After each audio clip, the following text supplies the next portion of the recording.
नमस्कार बच्चों, मैं अर्जुन कुमार, मैं आपका दोस्त, आपका भाई। ट्यूशन सेंटर में आपका बहुत बहुत स्वागत है। जैसा कि आप सभी को पता है, 11th क्लास का हम चैप्टर शुरू कर चुके थे। पॉलिटिकल साइंस का फर्स्ट बुक का फर्स्ट चैप्टर। नाम क्या था हमारे चैप्टर का? संविधान क्या है, क्यों है और कैसे है। तो इसका हमने फर्स्ट पार्ट बना दिया था। 32 मिनट का, आधा घंटे का वीडियो होगा, शायद आप सबने देखा होगा। चलिए, आज सेकंड वीडियो में आप सभी का बहुत बहुत स्वागत है। और सबसे पहला जो टॉपिक है आज हमारा, नेपाल के संविधान के बारे में हम जानेंगे। इसका क्या विवाद रहा है। तो सबसे पहले तो ये जानिए, देखिए,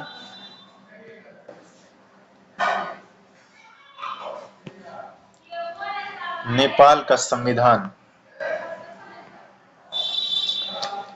इसकी शुरुआत कैसी हुई थी। देखिए, वहां भी क्या था, नेपाल में भी क्या था, राजतंत्रीय शासन व्यवस्था चलता था। ठीक है, क्या था वहां पर भी, नेपाल में भी राजतंत्रीय शासन व्यवस्था चला करता था। राजा और जनता के बीच में बहुत सारी कॉन्फ्लिक्ट थी वहां पर। मतलब कि विचारधाराओं की लड़ाई हो रही थी। जो वहां की जनता थी नेपाल की, वो राजा से खुश नहीं थे और राजा अपनी गद्दी छोड़ना नहीं चाहते थे नेपाल के। ठीक है,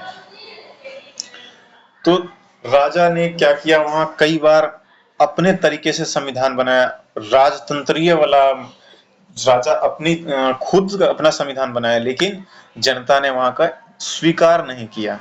ठीक है, तो क्या किया, वहां के लोगों ने बार बार धरना प्रदर्शन दिया, आंदोलन किया, जिससे राजा को परेशान होकर क्या करना पड़ा, अपनी गद्दी छोड़नी पड़ी। और 2015 में वहां का संविधान छठी बार लागू हुआ, जहां लोगों ने मिलकर बनाया, वहां के लोगों ने मिलकर बनाया।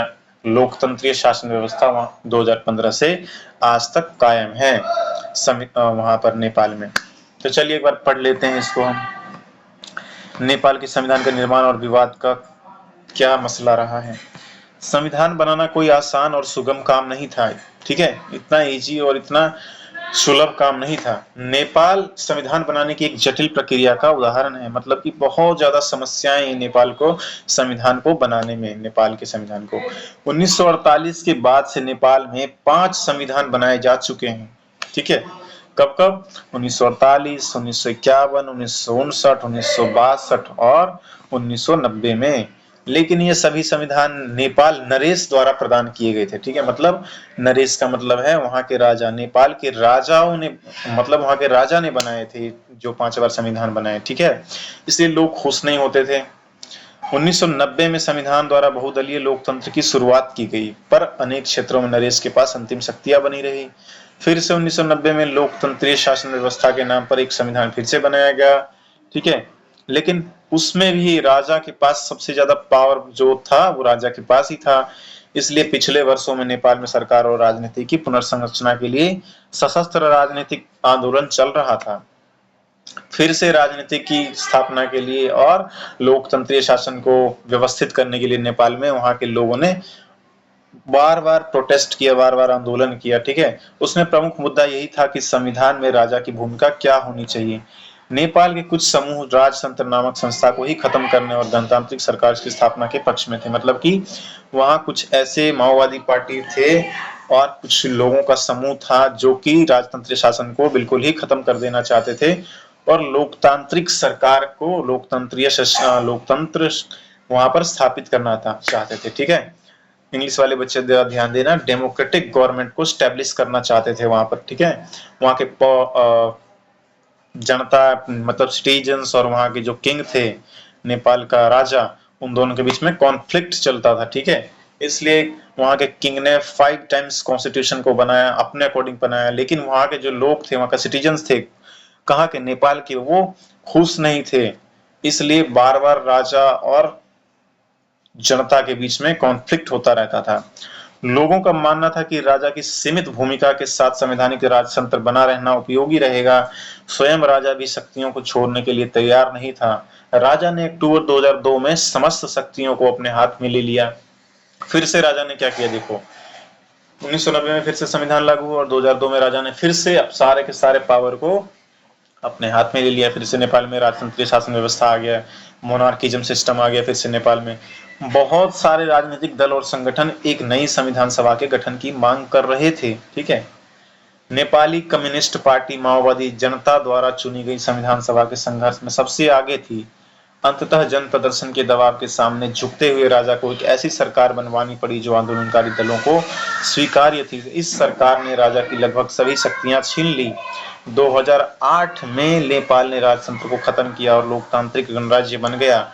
अंततः नेपाल ने 2015 में नए संविधान को अपनाया और 2015 से वर्तमान समय तक नेपाल में बहुत ही अच्छे से लोकतंत्रीय शासन व्यवस्था चल रहा है, फल फूल रहा है। वहां पर नेपाल में बहुत ही अच्छे से डेमोक्रेटिक गवर्नमेंट वहां पर स्टैब्लिश हो गया 2015 में, और उस टाइम से अभी तक बहुत ही अच्छा वहां के कॉन्स्टिट्यूशन के अकॉर्डिंग वहां का डेमोक्रेसी चल रहा है। ठीक है, चलिए अगले टॉपिक पर आते हैं। ये समझ में आया बच्चों आपको? देखिए, नेपाल के संविधान के बारे में आपको जानना जरूरी है क्योंकि दे रखा आपके बुक में। देखिए क्या था ना, नेपाल में भी क्या था, राजतंत्रीय शासन व्यवस्था था, तो वहां की जनता और राजा के बीच में क्या था, मतभेद था। वहां की जनता राजा के शासन से खुश नहीं थे, बहुत ज्यादा दुखी थे, बहुत अत्याचार करते थे वहां के राजा नेपाल के जनता के ऊपर में। इसलिए वहां के लोग बार बार आंदोलन करते थे कि आप गद्दी छोड़ दीजिए, हमें यहाँ लोकतंत्र चाहिए। बार बार माओवादी पार्टी वहां पर लीडरशिप कर रही थी। ठीक है, तो राजा ने लास्ट में क्या किया, परेशान होकर 2008 में गद्दी छोड़ दी और 2008 से संविधान बनना फिर से शुरू हुआ और 2015 में संविधान लागू हुआ और 2015 से अभी तक नेपाल में बहुत अच्छा शासन व्यवस्था चल रहा है।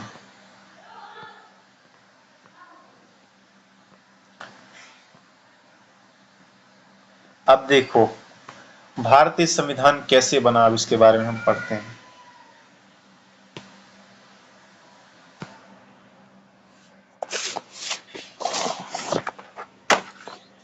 देखिए बच्चों, 1946 में क्या हुआ, कैबिनेट मिशन के आधार पर हमारा संविधान बना था। और ये प्रस्ताव कहां से आया था, जरा लिख देते हैं, 1947। 1947 में क्या हुआ, आई एम सॉरी, माफ कीजिएगा, 6 है 1946।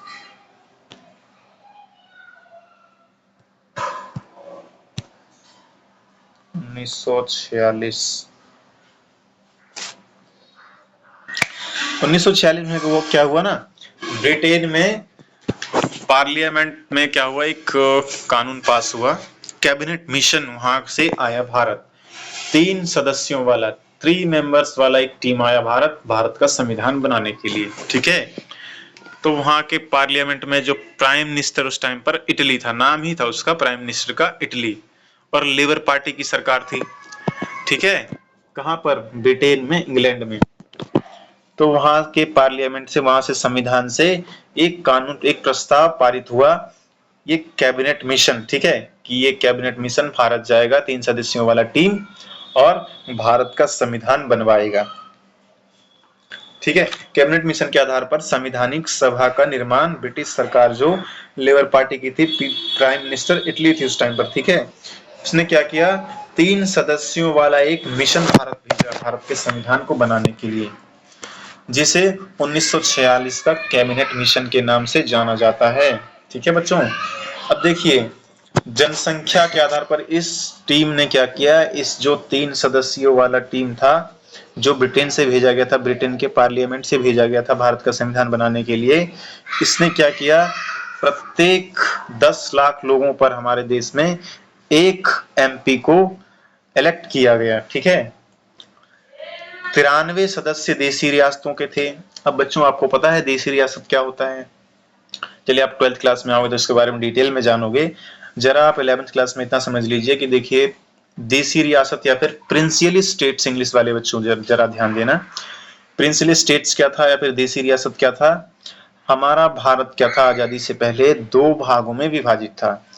एक भाग ऐसा था जिस पर राजा महाराजाओं का शासन था। ठीक है, बड़े बड़े राजा महाराजा शासन करते थे, उसका अपना अलग पुलिस होता था, उसका अलग अपना मिनिस्ट्री होता था, उसका अलग अपना हर टाइप्स के मिनिस्ट्री होता था। पुलिस हो गया, वित्त मंत्रालय हो गया, होम मिनिस्ट्री हो गया, फॉरेन अफेयर्स वाले, उसके अलग अलग उसके हर संस्था होते थे राजा के पास। इसलिए वो बिल्कुल स्वतंत्र होते थे। केवल इन अंग्रेजों को क्या करते थे, टैक्स दे देते वो थोड़ा बहुत, ठीक है, बाकी वो बिल्कुल अपने मन के राजा थे। तो एक भाग ऐसा था जहां पर डायरेक्ट राजाओं और महाराजाओं का शासन था। दूसरा भाग ऐसा था जहां पर डायरेक्ट ब्रिटिश सरकार का या फिर ब्रिटिश गवर्नमेंट का अधिकार था। उस समझ में आया क्या होता है प्रिंसिपल स्टेट्स या फिर देसी रियासत? देसी रियासत। आजादी से पहले भारत दो भागों में विभाजित था। एक भाग ऐसा था जहां पर डायरेक्ट राजा महाराजा शासन करते थे, और दूसरा भाग ऐसा था जहां पर प्रत्यक्ष या फिर डायरेक्ट ब्रिटिश गवर्नमेंट या फिर अंग्रेज शासन करते थे, ठीक है। और जहां पर राजा महाराजा शासन करते थे उसी भाग को, उससे ही हम क्या कहते थे, देसी रियासत या फिर प्रिंसिपल स्टेट्स। 93 सदस्य देसी रियासतों से लिए गए थे, ठीक है।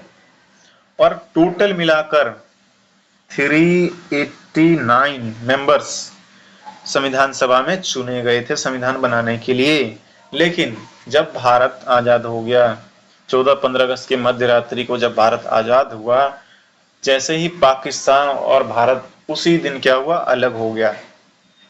तो पहले तो 389 भारत और पाकिस्तान को मिला के था ना सीट्स संविधान सभा में, लेकिन जैसे ही पाकिस्तान अलग हो गया हमारे से, वैसे ही क्या रह गए हम, 299 सदस्य रह गए भारत में, ठीक है। भारत और पाकिस्तान का विभाजन होने के बाद में 299 सदस्य रह गए हमारे संविधान सभा में संविधान बनाने के लिए, ठीक है बच्चों।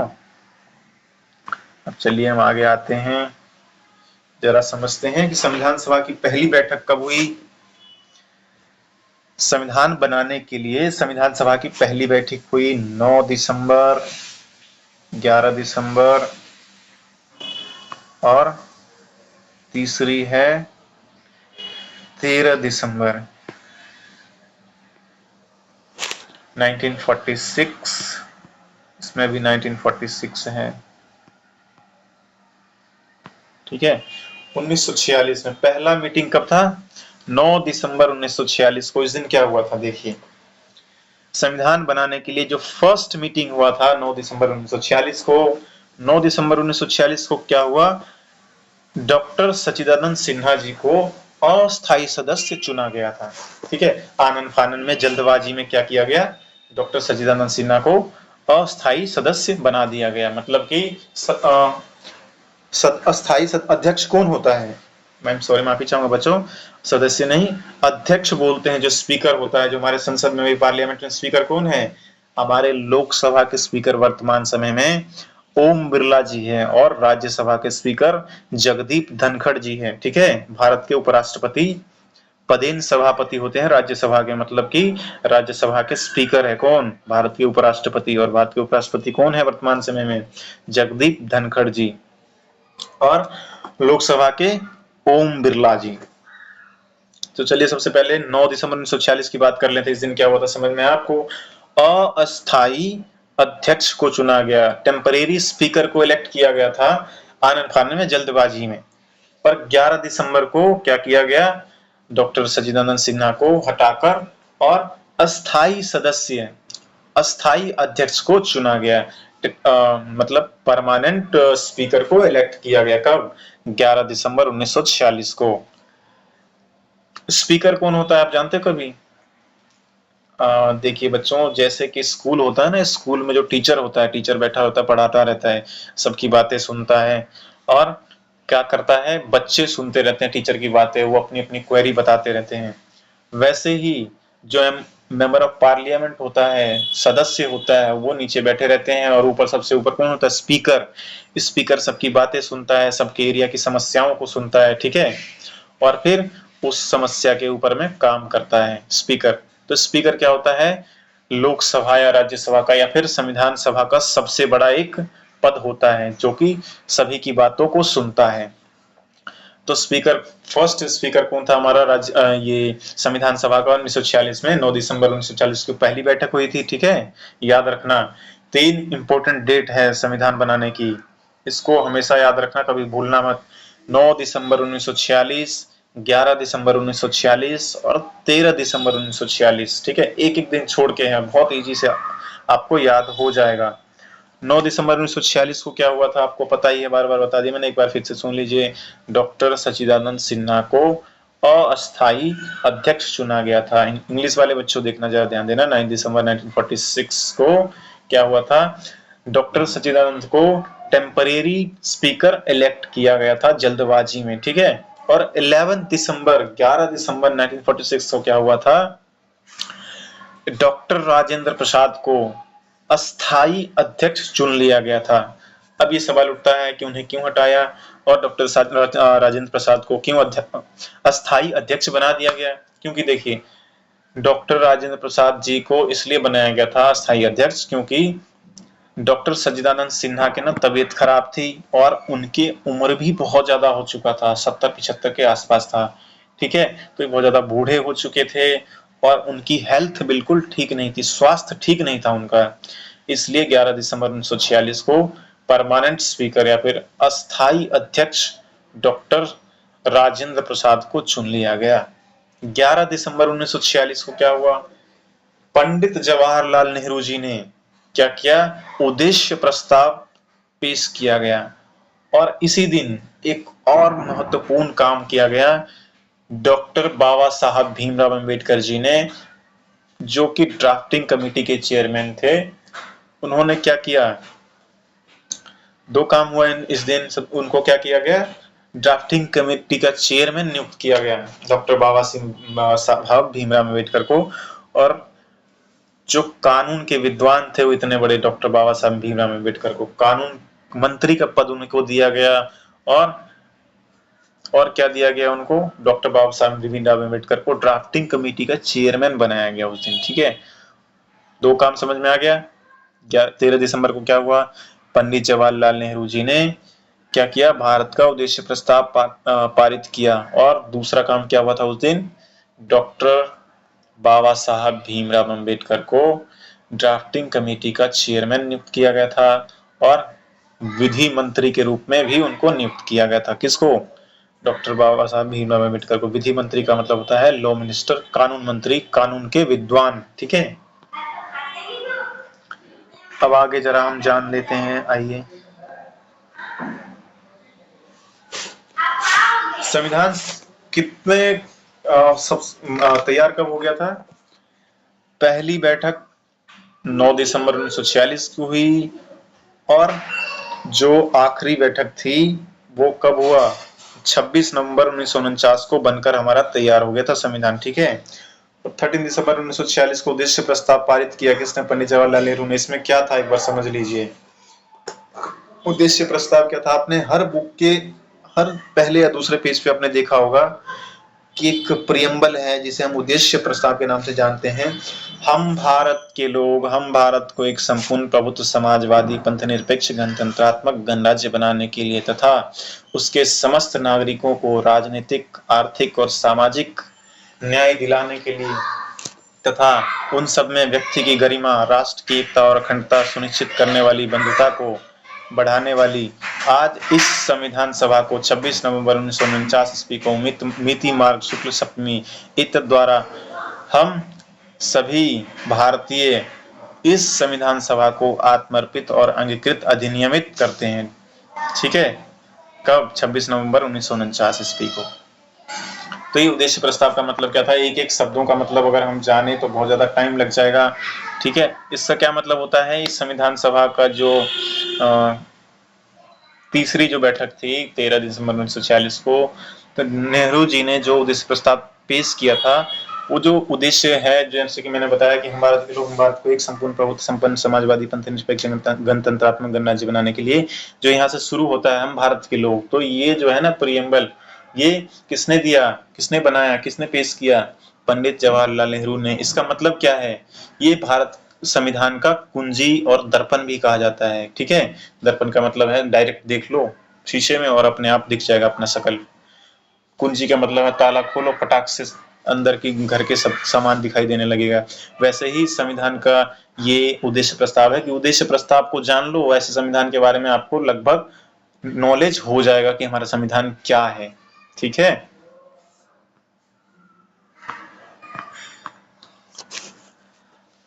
संविधान 26 नवंबर 1949 को बनकर तैयार हो गया था हमारा, ठीक है बच्चों, परंतु इसको 26 जनवरी 1950 को लागू किया गया था। अब ये क्यों लागू किया गया था, आखिर में हम वीडियो के आखिर पार्ट में इसके बारे में हम डिटेल में जानेंगे कि ऐसा 2 महीने लेट क्यों हमारे संविधान को लागू किया गया था। ठीक है बच्चों, वीडियो के आखिरी पार्ट में हम समझेंगे, थोड़ा सा लंबा टॉपिक है। इसमें कुल टाइम कितना लगा था, 2 महीने, 2 मंथ्स।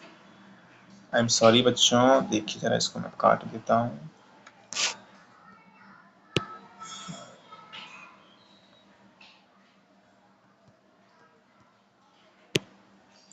टू ईयर 11 मंथ, ठीक है, और 18 दिन, 18 डेज।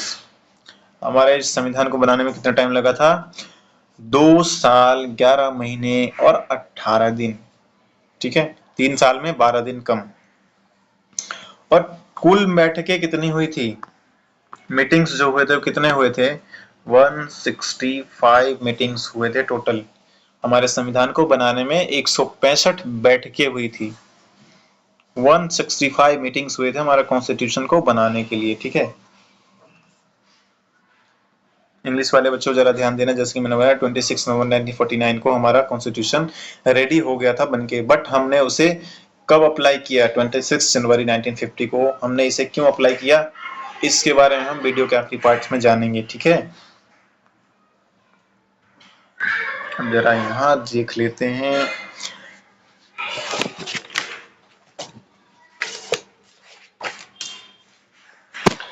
अब जरा ये भी देख लेते हैं कि जब हमारा कॉन्स्टिट्यूशन बना तो उस टाइम पर हमारा 395 आर्टिकल्स थे, मतलब अनुच्छेद 395 थे, लेकिन वर्तमान में 448 अनुच्छेद है, ठीक है बच्चों। जब हमारा कॉन्स्टिट्यूशन बना था 1949 में 1949 तक हमारा संविधान बन गया था 26 नवंबर 1949 को, तो उस टाइम पर हमारा 395 अनुच्छेद था, लेकिन वर्तमान समय में 448 अनुच्छेद है। भाग क्या था, 22 भाग थे, और वर्तमान समय में 25 भाग है, ठीक है, 25 भाग है ये। अनुसूचियां 8 थी, वर्तमान समय में 12 हो गई है, बढ़ के 12 हो गई है, ठीक है। इंग्लिश वाले बच्चों जरा ध्यान देना, जब हमारा कॉन्स्टिट्यूशन बना था उस टाइम पर 395 आर्टिकल्स थे, बट प्रेजेंट टाइम पर 448 आर्टिकल्स है, पार्ट्स थे 22, प्रेजेंट टाइम पर 25 पार्ट्स है, ठीक है। और शेड्यूल 8 थे, बट प्रेजेंट टाइम पर 12 शेड्यूल है, ठीक है बच्चों, ये समझ में आ गया। चलो हम आगे अब भारतीय संविधान की विशेषताएं जानते हैं, कैरेक्टरिस्टिक्स ऑफ इंडियन कॉन्स्टिट्यूशन। सबसे पहला तो हम ये जानेंगे कैरेक्टरिस्टिक्स ऑफ इंडियन कॉन्स्टिट्यूशन में, यहां जान लेते हैं हम। फर्स्ट, लिखित संविधान है हमारा, ठीक है। लिखित संविधान के मतलब हिंदी में, आई एम सॉरी, इंग्लिश वाले बच्चों जरा ध्यान देना, रिटन कॉन्स्टिट्यूशन है। पहले हिंदी में समझ लो, फिर इंग्लिश में समझा दूंगा, ठीक है। लिखित संविधान है, इसका मतलब क्या है, क्या जान रहे हैं, हमारा टॉपिक क्या है, भारतीय संविधान की विशेषताएं क्या क्या है। पहला है लिखित संविधान है, लिखित संविधान का मतलब क्या है, ये लिखा हुआ कॉन्स्टिट्यूशन है हमारा, ठीक है। और इसमें क्या है, 395 आर्टिकल्स थे प्रेजेंट उस टाइम पर, बट प्रेजेंट टाइम पर कितने हैं, 448 आर्टिकल्स है वर्तमान समय में, ठीक है। और संसद का क्या है, हमारे संविधान में संसदीय स्वरूप है। दूसरा क्या है हमारा,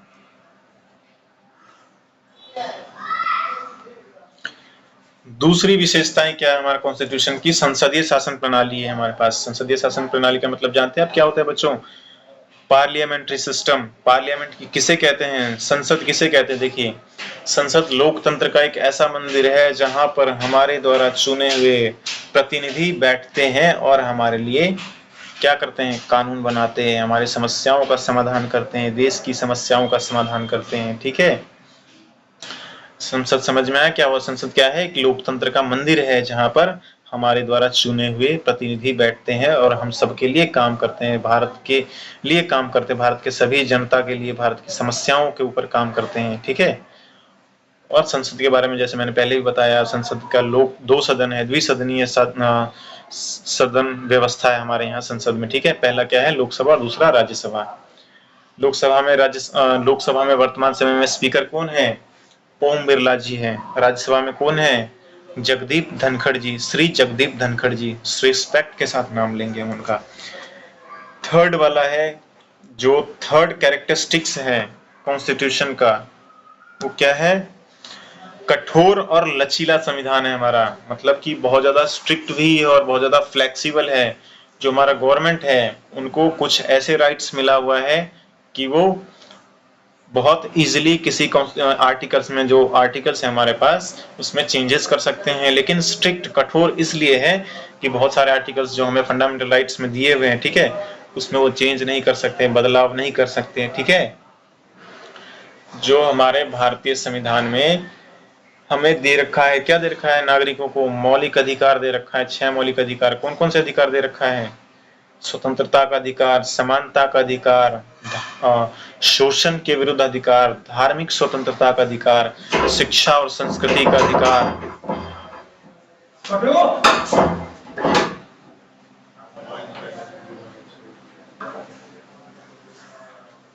आई एम सॉरी बच्चों, माफी चाहूंगा डिस्टरबेंस के लिए। देखिए चलिए कैसे बनाया था मैंने, एक बार फिर से सुन लिए। देखिए पहला फंडामेंटल राइट्स था, पहला मौलिक अधिकार क्या था हमारा, समानता का अधिकार, स्वतंत्रता का अधिकार। तीसरा, शोषण के विरुद्ध अधिकार। चौथा क्या है, धार्मिक स्वतंत्रता का अधिकार। पांचवा क्या है, शिक्षा और संस्कृति का अधिकार। और छठा जो है, लास्ट वाला है हमारा, संवैधानिक उपचारों का अधिकार, ठीक है। इसे डॉक्टर बाबा साहब भीमराव अम्बेडकर ने संविधान का आत्मा और हृदय भी कहा है।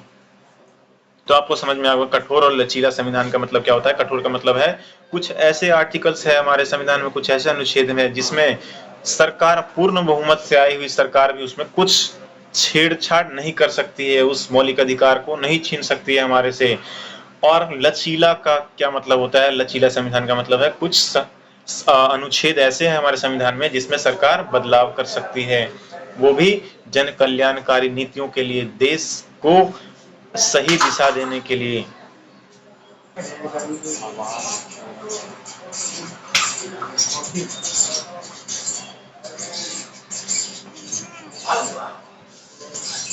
माफी चाहूंगा बच्चों, थोड़ा डिस्टर्बेंस हो गया इसके लिए। क्या बताया मैंने, जैसे कि कठोर और लचीला संविधान का क्या मतलब होता है। कठोर का मतलब क्या है, कुछ ऐसे अनुच्छेद है हमारे पास हमारे संविधान में जिसमें कोई भी सरकार, चाहे उसके 400 सीट क्यों ना आ जाए, हमारे मूल अधिकार में बिल्कुल भी छेड़छाड़ नहीं कर सकती है, उसको बदल नहीं सकती है।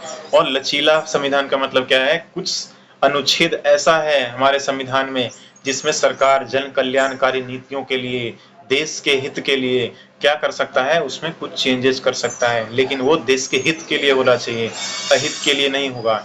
अगर अहित के लिए ऐसा हुआ तो हमारे पास सुप्रीम कोर्ट बैठा हुआ है जो सरकार के बनाए हुए कानूनों को अवैध घोषित कर सकता है और उसका कोई अर्थ नहीं रह सकता है।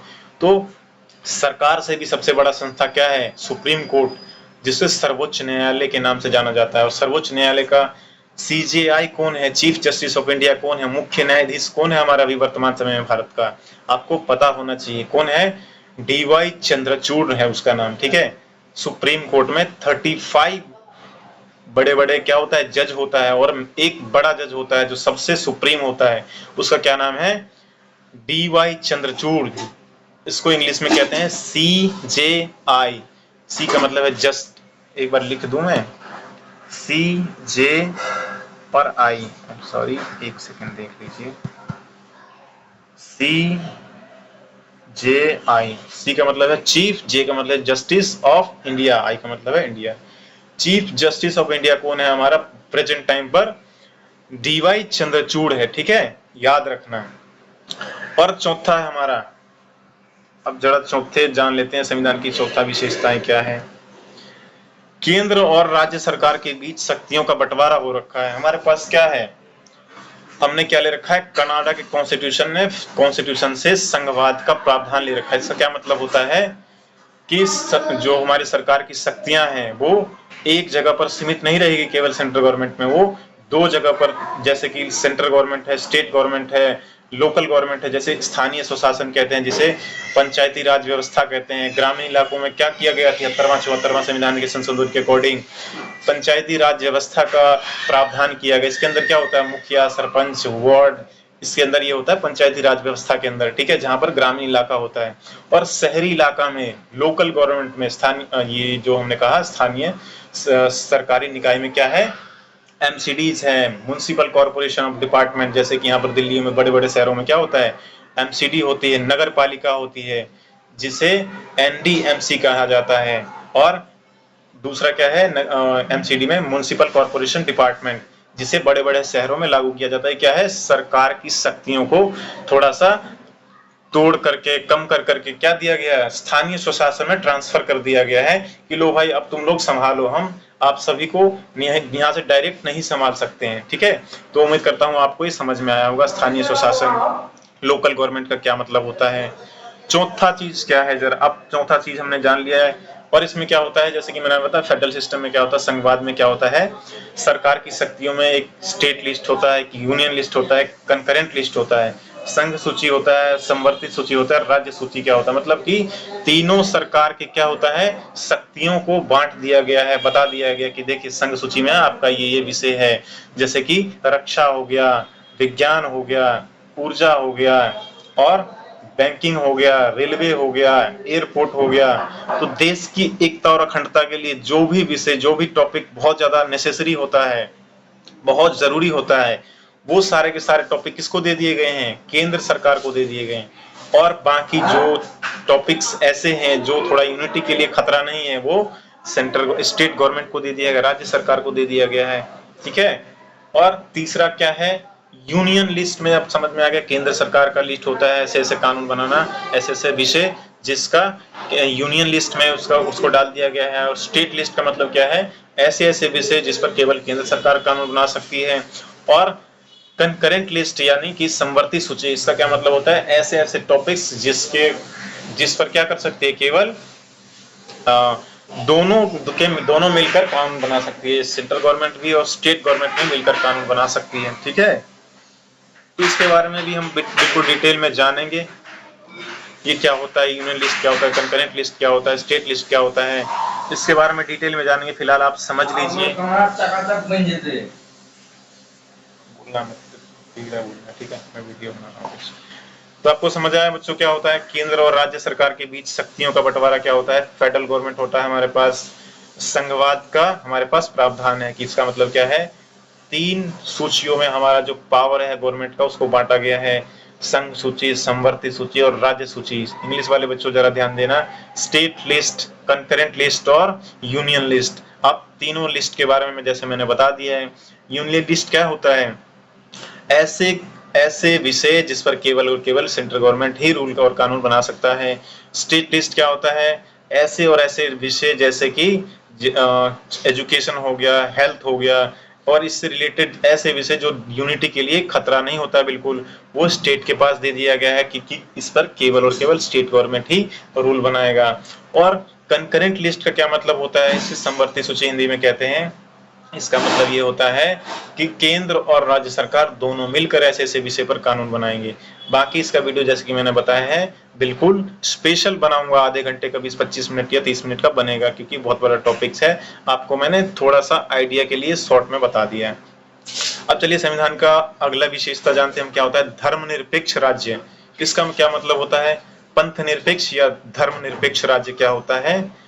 इसका मतलब ये होता है कि जो राज्य है, जो कंट्री है, देश है, उसका अपना कोई भी धर्म नहीं होगा, ठीक है, उसका अपना कोई धर्म नहीं होगा। और जो भी धर्म है कंट्री में जो लोग मानते हैं उसके, वो किसी भी धर्म में इंटरफेयर नहीं करेगा, कोई पक्षपात नहीं करेगा, सबका सभी धर्मों का एक बराबर सम्मान करेगा, सेम रिक्वेस्ट करेगा, माफी चाहूंगा, इक्वल रिस्पेक्ट करेगा, चाहे कोई सा भी रिलीजन हो, हिंदू हो या मुसलमान हो, सिख हो, बौद्ध हो, पारसी हो, जैन हो, कोई सा भी रिलीजन हो, कॉन्स्टिट्यूशन के लिए या फिर देश के लिए, स्टेट के लिए इक्वल रिस्पेक्ट करेगा उसका, ठीक है।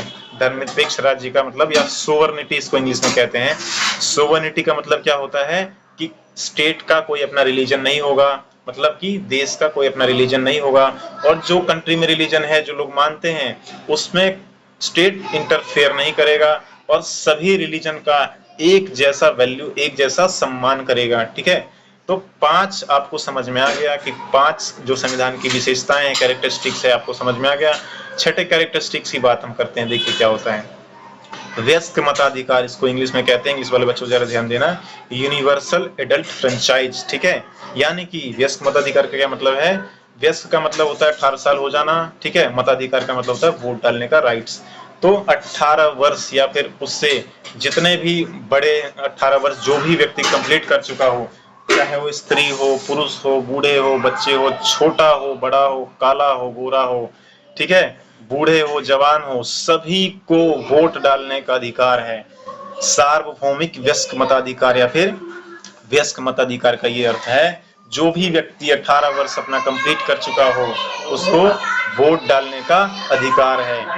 इंग्लिश वाले बच्चों जरा ध्यान देना क्या होता है यूनिवर्सल एडल्ट फ्रेंचाइज का। मैं क्या मतलब, जो भी पर्सन 18 ईयर्स कंप्लीट कर चुका हो, ठीक है, चाहे वो स्मॉल हो, बिग हो, ब्लैक हो, व्हाइट हो, ठीक है, चाहे वो बूढ़ा हो, ओल्ड हो या फिर यंग हो, किसी के बेस पर भी कोई भी डिस्क्रिमिनेशन नहीं होगा, कास्ट के बेस पर भी कोई डिस्क्रिमिनेशन नहीं होगा, रिलीजन के बेस पर भी कोई भी डिस्क्रिमिनेशन नहीं होगा। अगला वाला जानते हैं हम क्या होता है।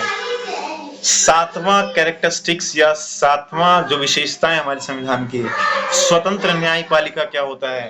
Independent judiciary. ठीक है, स्वतंत्र न्यायपालिका का मतलब है, जरा हम लिख देते हैं यहाँ पर क्या होता है, सातवां वाला पी।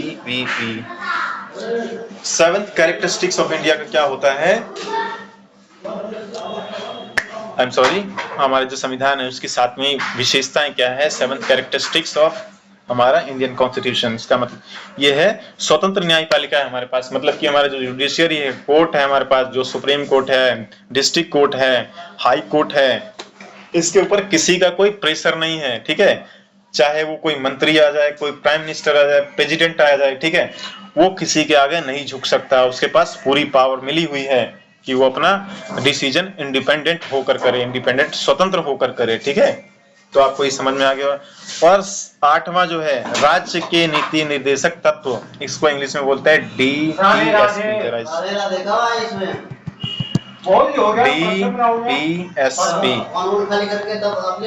इसका फुल फॉर्म क्या है? देखो बच्चों, directive principle of state policies क्या होता है? ये हमारे संविधान के भाग 4 में इसका वर्णन किया गया है, आर्टिकल 36 से लेकर आर्टिकल 51 के बीच में। ठीक है, क्या होता है इसका फुल फॉर्म?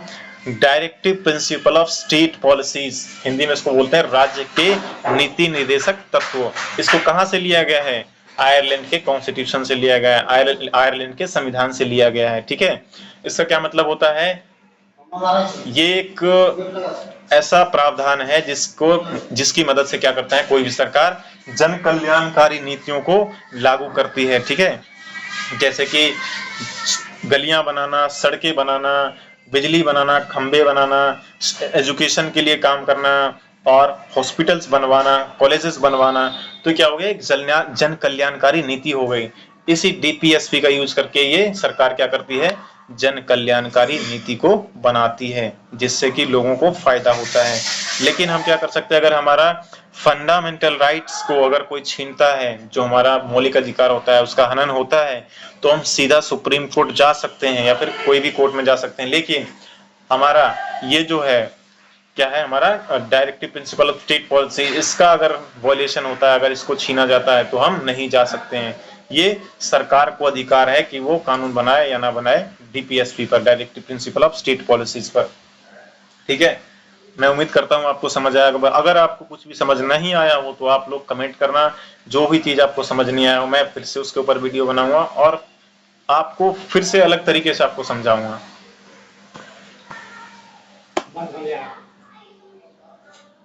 इंग्लिश वाले बच्चों जरा ध्यान देना, जैसे कि मैंने बताया था हिंदी में, पहले एक बार फिर से सुन लीजिए 5 मिनट।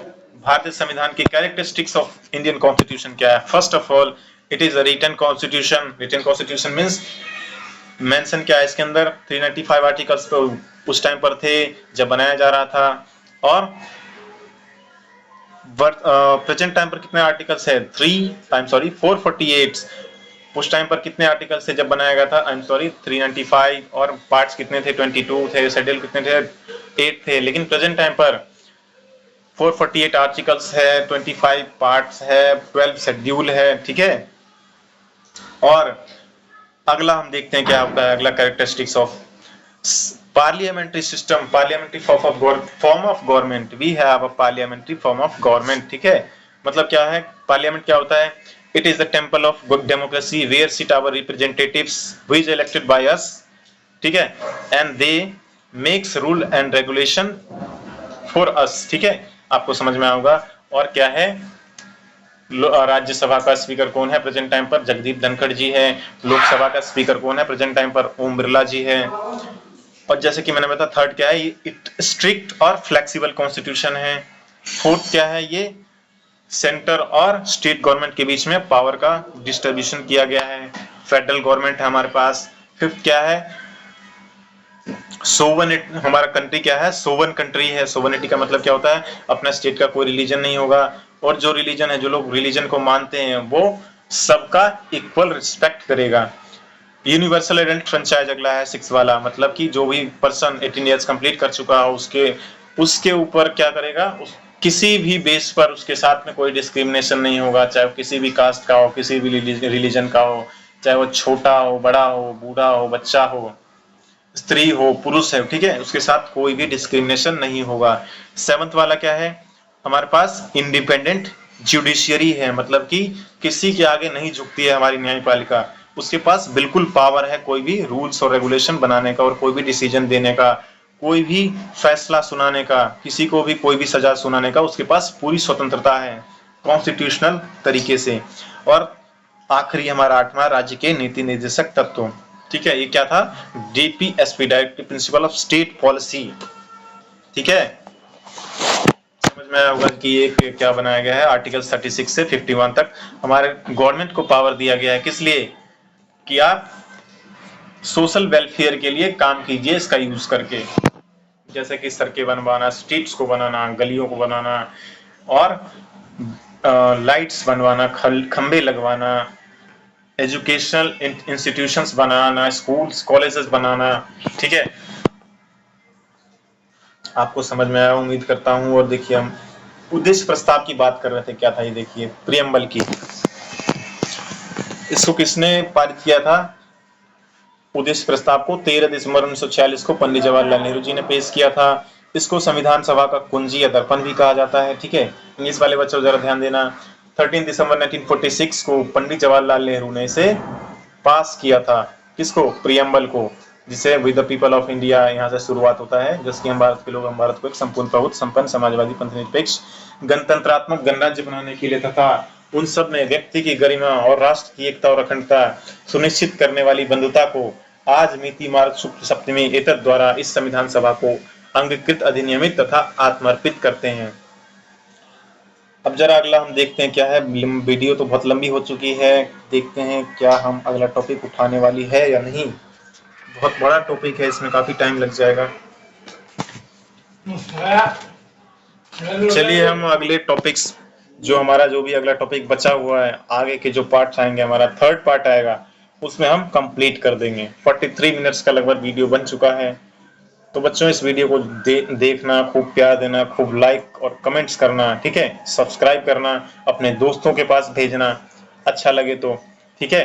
और अगर जो चीजें समझ नहीं आई हो, आप क्या करना, कमेंट करना कि इस तरह मुझे ये चीज समझ नहीं आई, मैं उसके ऊपर फिर से आपको वीडियो प्रोवाइड करूंगा बना के।